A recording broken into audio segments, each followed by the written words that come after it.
Thank you for tuning into the Walk in Truth Radio Network. Stay tuned for an encouraging word from Pastor, Teacher Dr. James Sutton. Let's see what Pastor Sutton has to say to us today.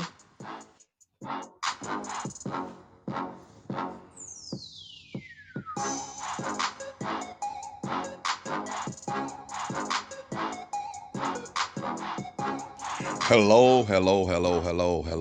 This is Pastor Jay of Walk in Truth Radio Network with your Thursday's Thought. Yes, your Thursday's Thought. And it's actually inspired by a dear sister at our church that sent me something about preference and the fact that we do have preferences. Every human has preferences. And it was said that the devil can send you what you like. The devil can send you your preference. Your devil can send you uh, something that's packaged in the way that you have decided, for the women, in this time, you can't really say for women only, but that person who is ideal physically, that person has all the aesthetics of what you have dreamed that you want to spend the rest of your life with, or any amount of time with. You want to be in public with them. And it was stated that the devil can send you this, the devil can send you that, the devil can send you this. And this is what I want to say. And about the demon and all that stuff. Okay, now this is the key to this. People are evil. The Bible says men prefer darkness rather than light because their deeds are evil. Okay, man is born in sin and shaped in iniquity, void of demon. Okay. The devil's job is to trick you, to get you to not follow Christ, to not accept the salvation that's offered to you. That's Christ. That's the devil. Remember the Job situation? If I take everything from you that you have given him, he'll curse you to your face. So God had given him all the riches, all the prosperity that he needed. So I don't want to be imbalanced in my thinking when it comes to preference or partiality, because it's okay to have a preference. It's okay to be partial to certain things that you may want in life, because a rose is from God, but it still has thorns. So the goal is to live a balanced life, to understand that, yes, the devil can send me my preference. The devil can send me what I'm partial to, but also God can send you what you want. Aren't you a child of God? Isn't this, he said, there's no good gift that he will withhold from you. So there's nothing wrong with having a preference. There's nothing wrong with setting a standard, because sometimes what we confuse is the fleshly preferences versus the standards that should come with it. And more so, we should set the standards when dealing with people. The Bible says, no man after the flesh, but after the spirit. So therefore, I can look past what I prefer and look into what is the character and the spirit of the person that I'm dealing with. So if it comes in a good package, don't just write it off to be the devil and a demon, because that would say that, and I'm going to use this thing because beauty's in the eyes of the beholder, that would say that ugly people are the only good people in the world.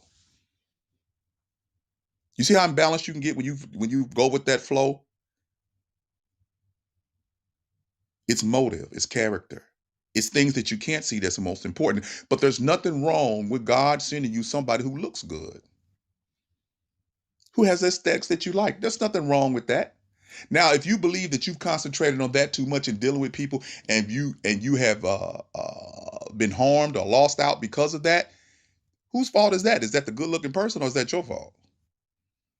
See, it's how you weigh it out. They look like this, that, and the other, shoulders, hips, lips, whatever you want to have, good suits, all that, good. Now I got to get past that, and I let that be the main thing I judge them by, because I need to look at the character to which I'm having the relationship with them on. So it doesn't negate. It's a neutral. I got a preference, but it's a neutral in the scale of value to me. See, value and preference and partiality can be different, because I may value the character, and if God sends me what I prefer, I don't make that a +1. I make that maybe a 0.5, but then I'm looking for the 1, 2, and 3, which is the character, integrity, and the honesty. I'm looking for HIT, honesty, integrity, and temperament. HIT, honesty, integrity, and temperament. And the looks, okay, great. If God sends me that and they got all of that, that's good. But yes, the devil knows, because the devil knows mankind. It's because how are we drawn away? Lust of the flesh, lust of the eye, pride of life. So what do we need to do? We need to minimize our reliance and our uh, uh, uh, preference towards the lust of the flesh, the lust of the eye, and the pride of life. But it doesn't mean that you can't get what you prefer. It just means that you have to balance it in people with the character and how they treat you. Come on, if you lived in this world and you've had good looking people treat you bad, and you had your preference, ugly people treat you bad. So it's not the good or the ugly, it's the character. So if you can master getting past the looks and getting into the character, then you'll go a long way with balancing out your life. He can sin. Now think about this. The devil can sin, but you have to receive it.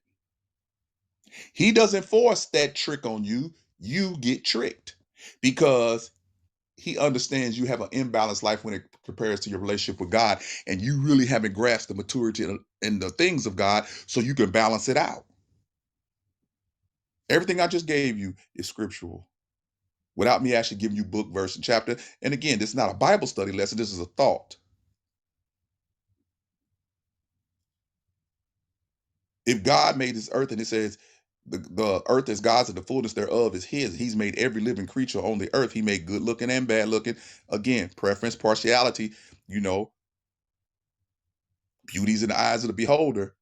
So whatever I behold, I have to get past what I physically behold and get into the character of those things that necessarily can't be seen from a distance or across a room or with clothes on, because we live in a society where being young and fooling other people with the way you look is $1 billion business. And there's a couple of comedy skits out there where this guy had brought a lady home, and I think it was on Living Color, back in Living Color. I don't know if that skit is still there. And he was laying in the bed, and he thought his woman was so beautiful and everything. And she said, "Well, just let me get comfortable." And she started taking off her hair. She took off her eyelashes. She took off her fake eyes that were green. She took off her leg. She took off her breast thing. It's like she kept taking off, taking off, taking off, and then she had one leg. And he's like, "You're not the person that I saw." And she wasn't. And it was funny, but you think about it, just because she wasn't the person that he saw, he based his relationship on wanting to have sex with her based upon what he saw, but he didn't know the character. She still could have been a good person. But we put too much preference on the lust of the flesh, the lust of the eye, and the pride of life. What I see, what I want, and what I got. What do you put before the people after they look past what they see? Think about it. Or are you caught up to the point that the devil does know, and he'll send you exactly what you want in the lust of the flesh, the lust of the eye, and the pride of life, and you'll miss out on people who have honesty, integrity, and the right temperament for you, and they can come in a good package also, but you must be willing to take the time to get to know someone and find out who they really are. Know no man after the flesh, but search their heart and their spirit. This is Pastor Jay of Walk of Truth Radio Network. I always want you to be encouraged, blessed, and at peace. And remember, it's okay to have preferences. It's okay to show partiality, but show that in the things that's important: honesty, integrity, and temperament. And what you like, you like. Just don't look at it too long. Peace. Do me a favor, hit like, and please subscribe on our YouTube channel and share or follow us on Facebook, the Walk of Truth Radio Network, my personal Facebook page. I have a few spaces left for friends. And you know what? I'll see you on the other side. Talk to you later. Peace.